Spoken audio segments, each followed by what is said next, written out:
L'Algérie vient de découvrir 1,7 million de tonnes de lithium. C'est la troisième réserve mondiale. Mais attendez, ce n'est pas juste une bonne nouvelle économique. C'est une affirmation, l'Algérie refuse de rester fournisseur de matières brutes. Elle refuse de devenir la colonie énergétique de l'Occident ou de la Chine. Et ça change tout pour les 60 ans à venir. Si tu es algérien, français d'Algérie, ou simplement intéressé par la géopolitique africaine, cette vidéo te montre pourquoi ton pays, ou le pays voisin, s'apprête à jouer un rôle qu'on n'attendait pas. Reste jusqu'à la fin, je te révèle la vraie stratégie derrière cette ruée vers l'or blanc et pourquoi les médias occidentaux ne veulent pas en parler. Pour comprendre cette découverte, il faut remonter dans le temps. 2010, première alerte silencieuse. Des géologues russes détectent des anomalies lithiophiles dans le bassin de Tamanrasset. Personne n'y croit vraiment. Le lithium, c'est la Bolivie, le Chili, l'Argentine. C'est l'Australie, pas l'Algérie, pas en plein désert saharien. Mais la science n'écoute pas les préjugés. Les chiffres parlent d'eux-mêmes. Selon l'USGS, l'Algérie détient aujourd'hui 1,7 million de tonnes de lithium confirmées. C'est 8% des réserves mondiales. Classement mondial, derrière la Chine avec 38%, l'Australie avec 21%, mais avant la Bolivie, avant le Canada, avant les États-Unis. On parle d'une mine qui changerait le classement géopolitique de la planète en une décennie. Et ce que je vais vous révéler maintenant va vous faire comprendre pourquoi cette découverte n'est pas juste une chance, c'est une trajectoire décisive. Pourquoi maintenant? La demande mondiale. Parce qu'il faut le dire clairement, le monde n'a jamais eu autant besoin de lithium. 2024, 2,1 milliards de véhicules électriques circulent sur Terre. Les prévisions pour 2035? 1,2 milliard supplémentaires. Les smartphones? 8 milliards annuels. Les panneaux solaires? Une explosion sans précédent. L'IA qui demande des data centers monstrueux? Du lithium pour les batteries de secours. Et la demande augmente de 21% par an. Vous savez ce que ça signifie? En 2030, la pénurie sera réelle. Et l'Algérie sera assise sur la solution. Mais sur le plan régional, c'est une autre histoire. Le Maroc investit déjà dans le secteur minier. La Tunisie cherche du pétrole. L'Égypte contrôle le Suez. L'Algérie, elle regarde, elle calcule, elle prépare son coup. Ça, c'est le contexte. Et justement, cette réalité va tout expliquer sur la stratégie algérienne. Patience, on y arrive. Parce que contrairement à ce que certains pensent, l'Algérie ne vend pas son lithium au plus offrant. Avec la Chine, les négociations traînent depuis 6 mois. Les Chinois veulent 60% de la production brute. Non, répond Alger. Avec les États-Unis, c'est plus compliqué. Mais l'Algérie refuse de devenir une colonie énergétique. Avec la France, des discussions techniques. Avec la Russie, silence diplomatique. Avec la Corée du Sud, des partenariats dans la batterie finie, pas juste le minerai brut. Vous voyez le tableau? L'Algérie parle à tout le monde sans se vendre à personne.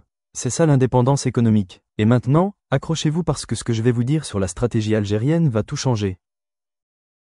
Février 2025, l'annonce officielle. Investissement de 12 milliards de dollars sur 15 ans. Pas juste pour extraire, pour transformer, pour raffiner, pour fabriquer des batteries sur place.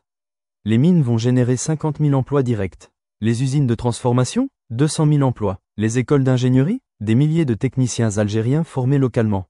Coût par emploi créé, 60 000 dollars. Comparé avec l'Europe à 400 000 dollars. L'Algérie fait de l'économie intelligente. Les installations vont transformer le Sahara. 3 méga-usines de raffinage à Tamanrasset, Adrar et Ouargla. Des data centers pour tracer la chaîne de lithium. Des laboratoires de recherche en partenariat avec les universités américaines, européennes, asiatiques. Vous savez ce que ça signifie? L'Algérie n'extrait pas juste une matière première, elle construit un écosystème technologique complet. Mais attention, ce que je vais vous dire maintenant, les médias occidentaux ne vous le diront jamais. Les médias occidentaux titrent « L'Afrique enfin indépendante de la Chine, l'Algérie devient une puissance économique ». Stop, on arrête tout. La vraie conséquence? C'est bien plus profond. L'Algérie rompt avec 60 ans de dépendance aux hydrocarbures. Depuis 1962, elle vit du pétrole. Mais le pétrole, c'est l'ancien monde. En 2050, personne n'en voudra. Donc l'Algérie se positionne pour l'économie post-carbone. Et elle le fait avant ses voisins. Un économiste algérien l'a dit. Si tu veux survivre demain, tu prépares ton économie aujourd'hui. C'est pas de la provocation, c'est du réalisme stratégique. Pendant que le Golfe panique sur le pétrole qui s'éternise, l'Algérie innove.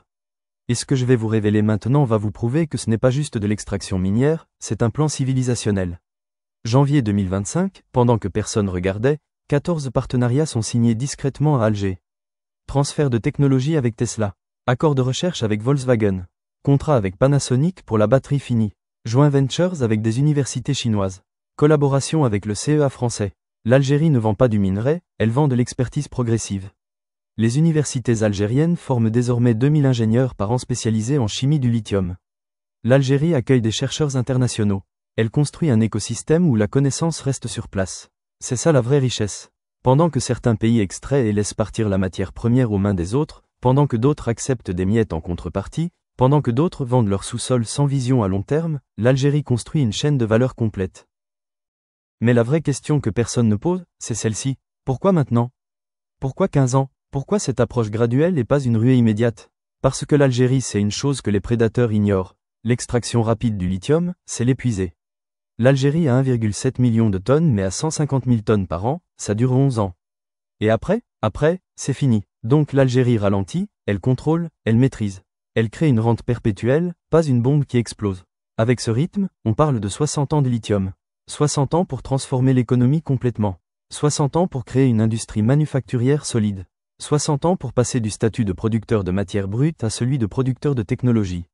Certains disent que c'est trop lent économiquement. Non, c'est stratégiquement brillant. C'est comme le pétrole mais en mieux pensé. Les erreurs du passé ne se répètent pas. Pour la première fois, un pays africain ne se laisse pas piéger par la malédiction des ressources.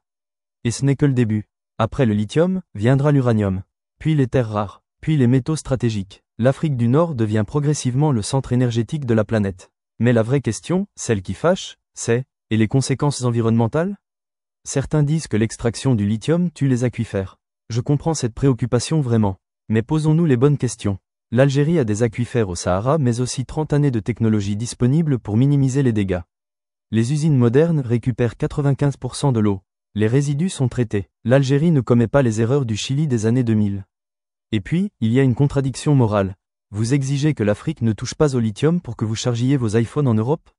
Non, l'Algérie l'a bien compris. Et maintenant, la conclusion qui va faire réagir. Alors, résumons. Cette exploitation du lithium n'est pas juste une décision minière.